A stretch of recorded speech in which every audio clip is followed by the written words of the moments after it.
Hi friends, welcome back to Sakhi. Anandi Aditya షర్టుని తన చీరని ఐరన్ చేసుకుంటూ ఉంటుంది. ఆదిత్య ఆనంది దగ్గరికి వచ్చి, ఈరోజు నువ్వు ఇంటర్వ్యూకి వెళ్ళాలి కదా అని అడుగుతాడు. అవునండి, 1 కాదు 2 ఇంటర్వ్యూస్ ఉన్నాయి, అవన్నీ అటెండ్ అవ్వాలి అని చెప్తుంది ఆనంది. సరే అయితే నువ్వు ఒక పని చెయ్యి, నేను నీ శారీ ఇస్త్రీ చేస్తాను, ఈలోపు నువ్వు వెళ్ళి రెడీ అవ్వు అని ఆదిత్య ఐరన్ బాక్స్ తీసుకొని ఇస్త్రీ చేయడానికి ట్రై చేస్తూ ఉంటే ఆనంది ఆదిత్యకు అడ్డుపడి, లేదు లేదు, ముందు మీ షర్టు ఐరన్ చేస్తాను అంటుంది ఆనంది. ఎప్పుడు నువ్వేనా, నేను ఏ పని చేయకూడదా అని అంటాడు ఆదిత్య. అరే మీరు డ్యూటీకి పోవాలి కదా అంటుంది. నువ్వు కూడా ఇంటర్వ్యూకి వెళ్తున్నావు కదా అంటాడు.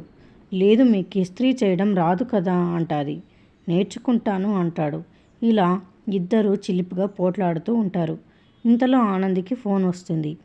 అవతల వ్యక్తి ఆనందికి ఏం చెప్పారో కానీ ఆనంది షాకింగ్గా అవునా, ఎప్పుడు అని కంగారుగా అడుగుతుంది. ఆనంది అలా కంగారు పడడం చూసిన ఆదిత్య ఏం జరిగిందని అడుగుతాడు. ఆనంది వెంటనే ఆదిత్యకు షర్టు వేసుకోమని చెప్పి షర్టుకు బటన్స్ పెడుతూ విషయం చెప్తుంది. మనం వెంటనే వెళ్ళాలి అని ఇద్దరూ బయలుదేరుతారు.